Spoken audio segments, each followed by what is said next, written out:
Now, coming on to the last segment, and I think India-Turkey relations. As you highlighted, India-Turkey economic relations are quite strong in the sense that we have a trade of 7 to 8 billion US dollars, which is, I think, quite a large sum from a country which India may not feel is as close to us as the public perception goes. And of course, there are many other tracks and there are many other linkages between India and Turkey. So, what is your perspective given the current developments, ongoing situations on the India-Turkey relations, particularly with relations to what is going to be the future perspective, sir? You see,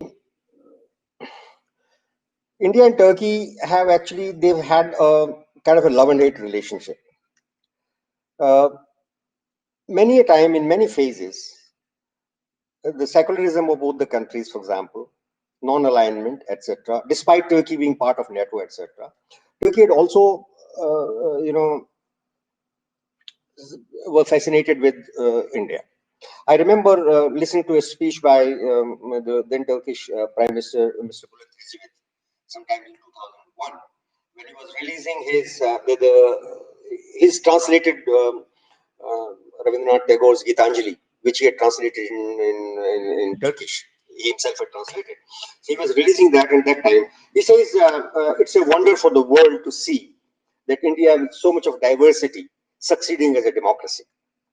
So somewhere deep down, he also knew that Turkish democracy wasn't perfect democracy. It was always circumscribed by military intervention, things of this nature. So there was a fascination for India. And let me just take three names of Indian diplomats there. One was Mr. Haksar, second was Mr. K.R. Narayan, and third was Mr. Kamal Sibal. Now, in between others also, they were very well-known name. In recent times, Mr. Jassal, who died in Seddle, was also a brilliant diplomat. So India has had some good diplomats also placed in Turkey. So we gave that importance always to Turkey. Now, Turkey, on the other hand, has probably seen its relations always through the prism of Pakistan. And that's the unfortunate part of it. Although Turkey has also known one thing, that the economic relationship, future of India-Turkish relationship is through economy. And so therefore they have not been nasty on economics. In fact, India enjoys a favorable trade balance against Turkey. And that probably gives a leverage to them to say that India will not cut off its trade relations with Turkey because it enjoys a surplus. You can see many tractors from Mahindras and TAFE, in Turkish fields, for example. Tata's have an office, Wipro has an office, many other companies have offices there, Indorama Synthetics, Punjoid, and many others. In Istanbul, there's a fairly large number.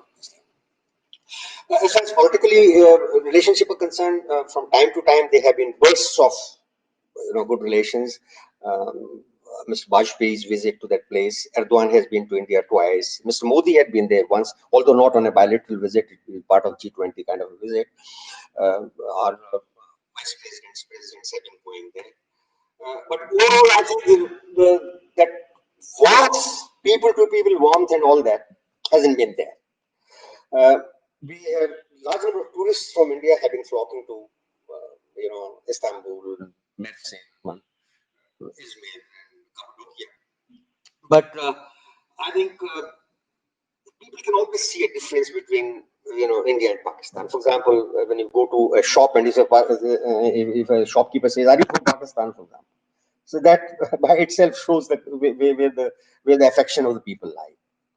So our relationship with Turkey are good enough from the point of view of trade. Politically, presently they are in a very poor state, to the extent that for the first time in 2019, after Erdogan's ill-advised comments on Jammu and Kashmir in the UN General Assembly, we had to criticize their actions in northern Syria, Operation Peace Spring. We had to criticize that. We had also then Prime Minister also had to meet Armenian Prime Minister and the Cyprus President in New York to show his anger, or I would say displeasure at Erdogan overstepping, diplomatic decencies.